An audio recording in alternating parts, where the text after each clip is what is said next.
টুনি একদিন শখ করে বাজার থেকে একটি আমের গাছ কিনে আনে আর সেটিকে তার বাড়ির বাগানে লাগিয়ে দেয়। তারপর সে রোজ ওই গাছটির যত্ন করে। এইভাবে কয়েক মাস পরে গাছটিতে অনেক আম ধরে আর টুনি তো সেটা দেখে বেজায় খুশি। তখন টুনি বলতে থাকে যে এই আমগুলো বিক্রি করে বেশ কিছু পয়সা পাওয়া যাবে। কিন্তু সে জানতো না তার ওই আম গাছটিতে একটা ডাইনি ও একটা রাক্ষস রোজ নজর রাখে।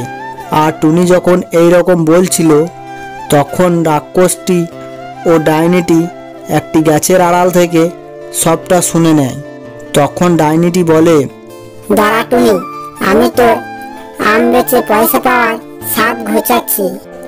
এই বলে টুনি রাতে যখন ঘুমিয়ে পড়ে তখন ওই রাক্ষসটি ও ডাইনিটি তার বাগানে চলে আসে, এসে সব আমগুলি পেড়ে নিয়ে চলে যায়। সকালে উঠে টুনি দেখে তার গাছের একটিও আম নেই। তখন টুনি খুব কান্নাকাটি করতে থাকে। আর ওই পাশ দিয়ে একটা সাধু বাবা যাচ্ছিল। সাধু বাবাটি টুনির কান্নার আওয়াজ পেয়ে টুনির কাছে আসে আর তাকে বলে যে তোর আমগুলো একটা দুষ্টু ডাইনি ও রাক্ষস পেড়ে নিয়ে গেছে, আর এর পরের বার যাতে সে আর তোর আম না নিয়ে যেতে পারে তার জন্য আমি একটি জাদু লাঠি দিচ্ছি।